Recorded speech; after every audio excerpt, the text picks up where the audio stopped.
I got so much motherfucking design on right now. Break it down, bring it back, make it clap. I got 3 old thoughts, new block, where that day. Bitches on my line, and you know.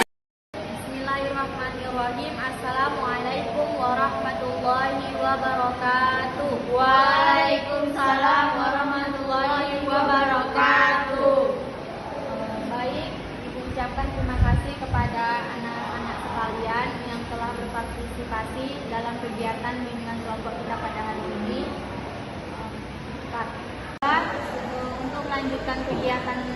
Untuk melanjutkan tahap berikutnya, untuk mendapatkan keberkahan, ada baiknya kita berdoa menurut agama dan kepercayaan masing-masing. Berdoa mulai. Doa selesai. Baik, kita masuk ke tahap perkenalan, yaitu di sini Ibu akan memperkenalkan diri Ibu sendiri. Perkenalkan, nama Ibu Maulidah Hasanah, dan kemudian akan dilanjutkan oleh anak-anak sekalian dimulai dari Mailin. Saya Mailin Jul Agesta. Saya Dinda Purwatasari. Saya Putri Sabitong. Saya Paulia. Saya Nufia Sarki. Baiklah, kan kita di sini sudah saling mengenal. Apakah sudah saling mengenal? Sudah, Bu. Baik, kita akan melanjutkan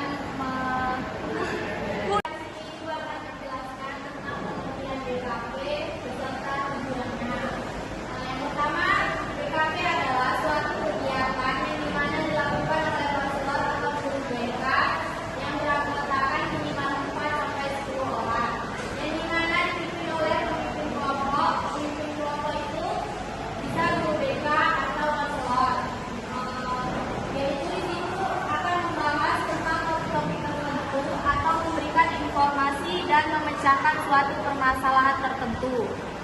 Baik, apakah anak-anak sekalian sudah paham tentang PKP? Ada yang kurang mengerti? Baik, kita lanjutkan ke tujuannya ya.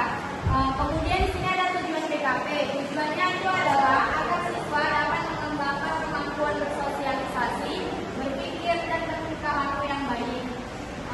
Baik, di sini Ibu sudah menjelaskan tentang pengertian BKP dan tujuan BKP. Nah, dari anak-anak sekalian, apakah ada yang kurang mengerti dari penjelasan Ibu tadi? Paham? Paham, Bu. Ini ada azas-azas.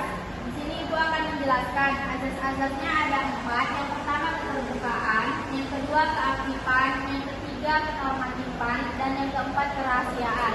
Yang pertama, keterbukaan. Kita saling terbuka dalam suatu kelompok. Dan yang kedua, keaktifan. Di dalam kelompok kita harus aktif dalam bersosialisasi. Kemudian kenormatifan. Azas kenormatifan ini sesuai dengan aturan atau norma-norma yang berlaku. Kemudian azas kerahasiaan. Azas kerahasiaan ini kita saling merahasiakan suatu informasi atau suatu permasalahan yang ada di dalam kelompok ini, dan tidak boleh ada yang menceritakan kepada orang lain. Baik. Baik, di sini Ibu akan memberikan game kepada kalian. Yang gamenya itu ketika Ibu bilang satu, 2, 3, sampai seterusnya, sampai 5. Paham? Paham, Bu. Kita mulai ya. 1, 2, 3. Tepuk 1, 3, 4, 2, 5, 2, 1.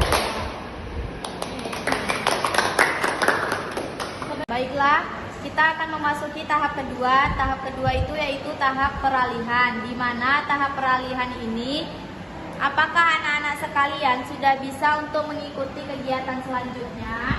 Bisa, Bu. Baiklah.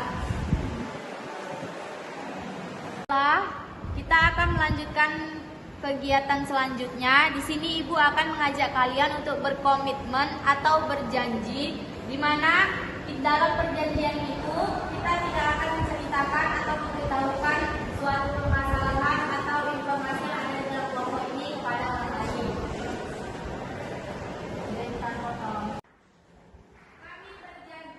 Kami berjanji tidak akan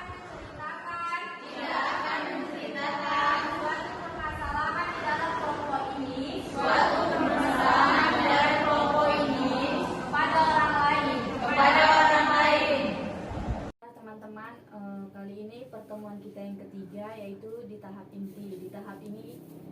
inti ini ada dua topik, di mana topik yang dibahas yang pertama ada topik tugas dan yang kedua itu topik bebas. Topik tugas itu dari saya sendiri dan topik bebas itu dari kalian menceritakan masalah kalian masing-masing.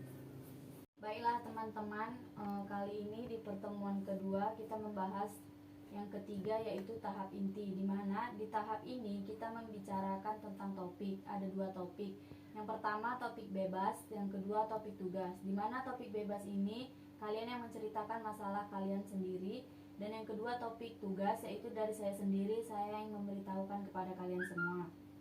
Baiklah, di sini saya akan menanyakan kepada teman-teman sekalian, kita ingin membahas topik bebas atau tugas? Tugas. Baiklah, kalau begitu saya akan menjelaskan tentang perjudian, di mana maksud dari kegiatan BKP ini adalah untuk memberikan pemahaman anggota kelompok akan bahaya perjudian dan akibatnya bagi mereka saat sekarang dan di masa yang akan datang. Dan adapun tujuan dari kegiatan ini yaitu untuk memberikan pemahaman tentang perjudian dalam bentuk yang kecil ataupun yang besar, memberikan pemahaman kepada kalian bahwa perjudian itu tidak ada yang menguntungkan, baik dari segi mata pencaharian, pemberian pengetahuan tentang seberapa berbahayanya akibat dari judi pada masa depan diri mereka sendiri ataupun orang lain. Dampak berbahaya dari judi ini, yang pertama kecanduan, yang kedua gangguan kesehatan mental, yang ketiga penurunan taraf ekonomi, yang keempat peningkatan kriminalitas hingga pencurian data. Selain membentuk karakter yang kurang baik, perjudian dapat memicu seseorang menjadi pemalas dan pemarah, pada akhirnya mampu merusak akhlak, tidak mau bekerja dan mencari rezeki dari jalan yang baik, dan selalu mengharapkan untuk mendapatkan kemenangan. Judi adalah perbuatan yang tidak ada yang menguntungkan, baik dari orang dewasa maupun anak-anak. Dan judi itu memicu menjadi malas dan mudah marah, akhirnya dapat merusak akhlak seseorang. Baik, mungkin ini saja yang dapat disampaikan. Jika dari rekan teman-teman ada yang ingin bertanya atau belum paham, boleh menjumpai saya di lain waktu dan tempat. Baik, Bu. Assalamualaikum warahmatullahi wabarakatuh. Waalaikumsalam warahmatullahi wabarakatuh.